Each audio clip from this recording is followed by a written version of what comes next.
दोस्तों, हमारी आज की स्टोरी है कब्रिस्तान की बाउंड्री। ये कहानी है 3 दोस्तों की और उन तीनों के नाम थे राजदीप, मुकेश और सौरव। ये तीनों जहाँ भी जाते तो एक साथ ही जाते थे और तीनों की दोस्ती इतनी गहरी थी कि गांव में सब जानते थे कि इनमें से कोई भी कहीं पर भी है तो वहाँ ये तीनों साथ में ही होंगे। यानी तीनों सच्चे दोस्त थे और एक दूसरे के क्लासमेट भी थे। ये बात तब की है जब गांव के ही एक राकेश नाम के लड़के की शादी होनी थी और उसकी बारात गांव से लगभग 33 किलोमीटर दूर एक दूसरे गांव में जानी थी। उस बारात में राजदीप, मुकेश और सौरव भी थे। बारात में तीनों ने बहुत डांस किया, बहुत मस्ती की। शादी ब्याह का मामला था तो गांव में बहुत किस्म की रस्में वगैरह होती ही हैं। ये सब प्रोग्राम चल रहा था लेकिन इन तीनों को इससे कोई मतलब नहीं था। उन तीनों ने डीजे पर डांस किया और फिर खाना खाने चले गए। खाना पीना खाकर तीनों इधर उधर घूम ही रहे थे। तभी उन्होंने देखा थोड़ा आगे बहुत से लोग टेंट में बैठे हुए पर्दे पर मूवी देख रहे थे। गांव में शादी विवाह में अक्सर ऐसा होता है कि मनोरंजन के लिए पर्दे लगाए जाते हैं और लोगों को फिल्में दिखाई जाती हैं। फिर उसके बाद वो तीनों भी वहीं बैठकर पर्दे पर मूवी देखने लगे। रात के लगभग 11 या 11:30 बज रहे होंगे। तभी सौरव ने राजदीप के कान में कहा, यार भाई, मेरा पेट ख़राब हो रहा है, मुझे 2 नंबर जाना है, जल्दी चल यार मेरे साथ। फिर उसके बाद राजदीप ने मुकेश को ये बात बताई तो मुकेश हंसते हुए बोला, हाँ बेटा, और खा ले, तभी तो ठूस ठूस कर खा रहा था, तब तो बहुत मज़ा आ रहा था, अब तेरा पेट ख़राब हो रहा है। फिर सौरव ने कहा, मजाक छोड़ो यार, सही में अब बर्दाश्त नहीं हो रहा, चलो यार जल्दी कहीं। फिर उसके बाद राजदीप पास में ही पड़ा एक डब्बा उठा लाया और उसमें पानी भरकर तीनों चल दिए पीछे खेतों की तरफ। तीनों जा ही रहे थे कि तभी अचानक पीछे से कोई बहुत तेज़ी से भागता हुआ आया और उन तीनों को धक्का मारकर आगे की तरफ निकल गया। धक्का लगते ही राजदीप ने ज़ोर से चिल्लाते हुए कहा, अबे कौन है, पागल है क्या? तीनों को समझ नहीं आता कि वो कौन था, पर जो भी था वो सफ़ेद कपड़ों में था और तो कुछ ज़्यादा पता नहीं चल रहा था कि कौन था वो। तभी मुकेश ने सौरव से कहा, चल अब काफ़ी दूर आ गए हैं, अब यहीं पर कहीं बैठ जा। फिर उसके बाद सौरव डिब्बा लेकर खेतों के अंदर चला गया। मुकेश और राजदीप दोनों बाहर ही घूम रहे थे कि तभी खेतों से सौरव की आवाज़ आने लगी, अरे कौन है, रुक जा, अबे रुक, कौन है तू? सौरव की आवाज़ सुनकर राजदीप और मुकेश ने वहीं से आवाज़ लगाई और कहा, अबे क्या हो गया, क्यों चिल्ला रहा है? फिर सौरव ने कहा, अरे यार वो देखो, वो मेरा डिब्बा लेकर भाग रहा है, पकड़ो उसे यार। मुकेश और राजदीप ने देखा कि कोई डिब्बा उठाकर सड़क पर भागा जा रहा था। तभी मुकेश ने कहा, अरे ये तो वही लगता है जो अभी थोड़ी देर पहले भागता हुआ आ रहा था। फिर उसके बाद वो दोनों उसके पीछे भागने लगे और आवाज़ लगा रहे थे, अबे रुक जा, कौन है तू, रुक। लेकिन वो जो भी था वो लगातार भागे जा रहा था और उनके पीछे सौरव भी भागा चला जा रहा था। तभी उन तीनों ने देखा जो भी उनका डिब्बा लेकर भाग रहा था वो एक बड़ी सी बाउंड्री के अंदर कूदकर भाग गया उन तीनों ने कहा, बेटा आज पकड़ेंगे तो ज़रूर तुझे, चाहे कुछ भी हो जाए। बाउंड्री बहुत दूर तक फैली हुई थी, इसलिए इसके बाद वो तीनों उस बाउंड्री के अंदर जाने की कोशिश करने लगे। तभी राजदीप ने देखा वहाँ एक बोर्ड लगा था जिस पर लिखा था डेरा कब्रिस्तान। ये देखकर राजदीप घबराता हुआ दोनों से बोला, अबे ओए रुक जाओ भाई, ये कब्रिस्तान है। ये सुनकर मुकेश और सौरव भी रुक गए। अंधेरा बहुत था, इसलिए कुछ समझ तो नहीं आ रहा था, लेकिन ये तो तय था कि ये एक कब्रिस्तान ही है। रात की वजह से गेट बंद था, शायद अंदर चौकीदार भी हो। तीनों यही सोच रहे थे, तभी राजदीप ने अपने मोबाइल की टॉर्च से देखा कि कोई उसी बाउंड्री के ऊपर दोनों पैर नीचे लटकाकर बैठा हुआ है। फिर उसने दोनों को बताया तो मुकेश ज़मीन से पत्थर उठाकर उस पर मारने लगा। मुकेश पत्थर मार रहा था, तभी शायद उसने मुकेश के फेंके हुए पत्थर पकड़ लिए थे और वो भी वहाँ से पत्थर मारने लगा, जिसके कारण मुकेश को चोट लग गई और वो ज़मीन पर गिर गया। ये देखकर राजदीप और सौरव ने उसे पकड़ने के लिए बाउंड्री पर चढ़ने की कोशिश की। बाउंड्री बहुत ज़्यादा ऊंची थी, लेकिन किसी तरह वो उस बाउंड्री के ऊपर चढ़ गए।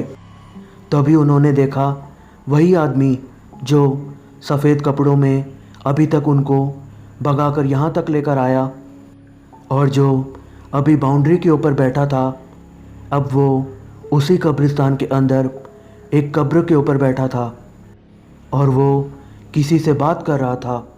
इस बार राजदीप की नज़र उसके चेहरे पर पड़ी तो राजदीप शायद उसको पहचान गया था कि वो कौन है। फिर राजदीप ने कहा, अरे ये तो गौतम है, लेकिन ये यहाँ क्या कर रहा है? सौरव ने कहा, कौन गौतम? उसके बाद राजदीप ने बताया, अरे ये मुकेश की नानी के गांव में ही तो रहता है और यहाँ से थोड़ा ही आगे तो इसकी नानी का गांव है। ये कहकर राजदीप ने मुकेश को आवाज़ मारी, अबे मुकेश, यहाँ तो गौतम बैठा हुआ है। ये गौतम था जो मस्ती कर रहा था हमारे साथ, अभी बताते हैं इसको। इतना बोलकर राजदीप और सौरव उस बाउंड्री से नीचे कूद गए, लेकिन शायद नीचे कुछ था, क्योंकि जैसे ही वो नीचे कूदे तो उनके सर में कुछ बड़ी ज़ोर से लगा और वो दोनों थोड़ी देर उसी जगह पड़े रहे, क्योंकि बाउंड्री बहुत ऊंची थी और नीचे शायद कुछ था जो उनके सर में बड़ी तेज़ी से लगा था और शायद उनके पैरों में भी चोट लग गई थी। फिर एकदम से वो दोनों खड़े होकर उस ओर जाने लगे जहाँ गौतम कब्र पर बैठे हुए एक दूसरे आदमी से बात कर रहा था।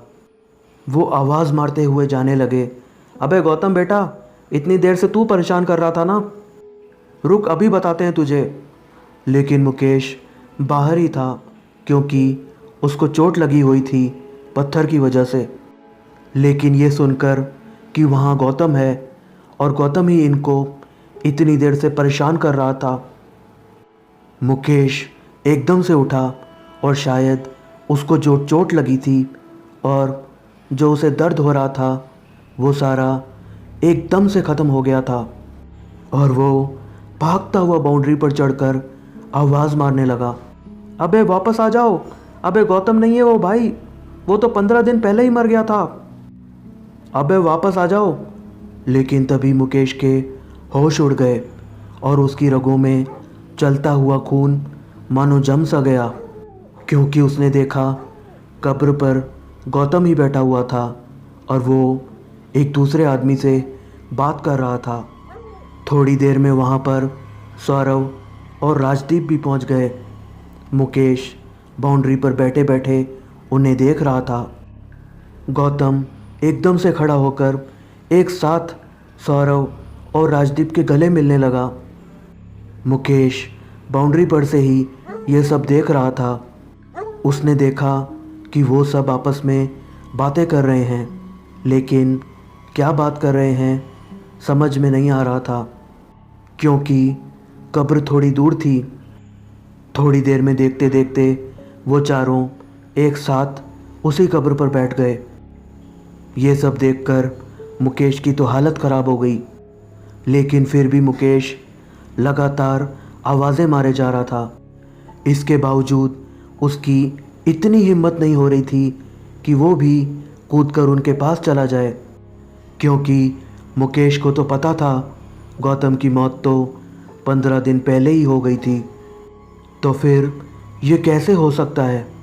डरते घबराते हुए काफ़ी देर तक मुकेश उसी दीवार के पास से आवाज़ मारने की कोशिश कर रहा था। फिर उसने सोचा, चलो जो हो जाए, एक बार मैं भी जाकर देखता हूँ। फिर दोस्ती निभाने के चक्कर में मुकेश बाउंड्री से नीचे कूदने के लिए देखने लगा, तो उसके होश फिर से उड़ गए, क्योंकि बाउंड्री सचमुच बहुत ऊंची थी।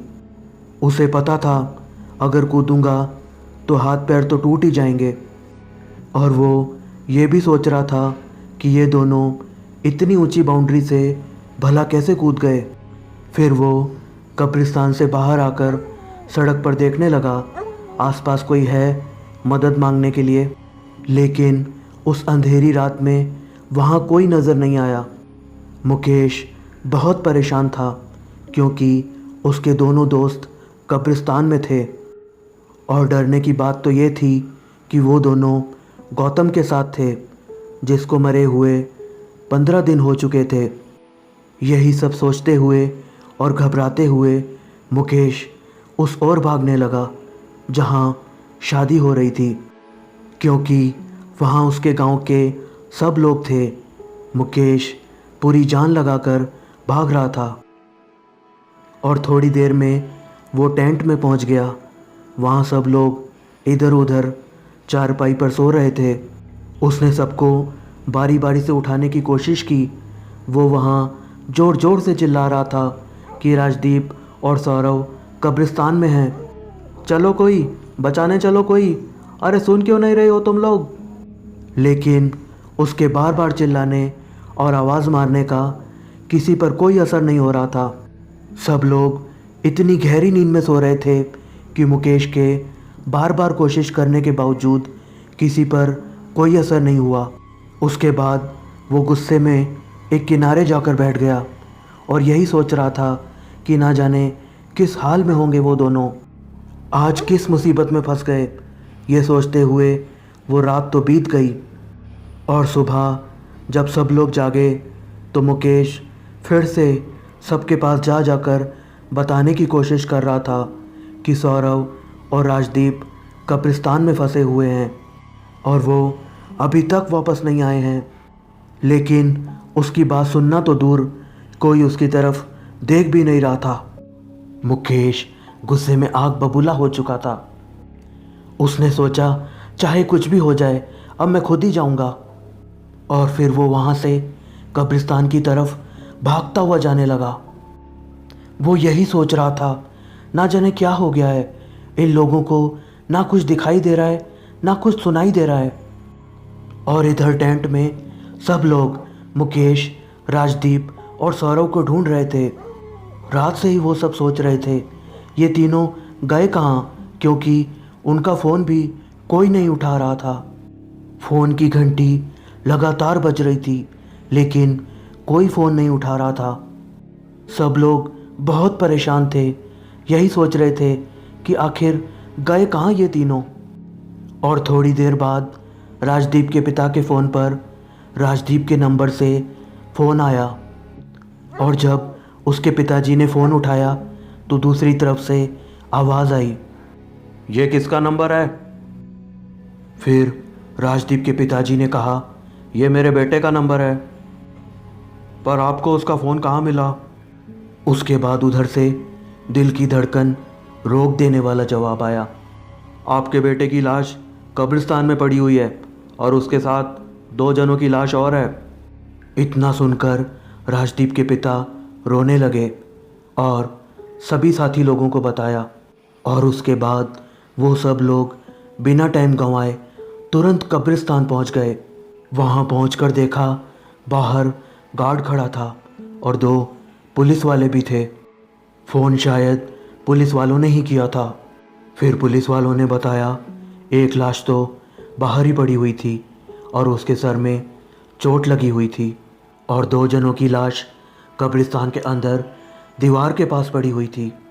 उन्होंने बताया शायद इन दोनों की मौत दीवार कूदते टाइम नीचे जो रॉड लगी हुई थी उसी से चोट लगने के बाद हो गई थी। यानी मुकेश की मौत उसी टाइम हो गई थी जब वो आदमी ऊपर से पत्थर मार रहा था।